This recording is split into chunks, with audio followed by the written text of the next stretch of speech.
এক নম্বর হাদিস শরীফ আখলিস দীনাকা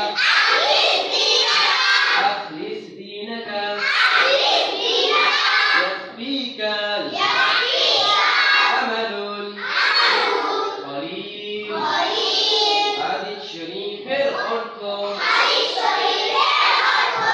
তোমার ঈমানকে খাঁটি করো, অল্প আমলি নাজাতের জন্য যথেষ্ট হইবে। এক নম্বর হাদিস শরীফ আখলিস দীনাকা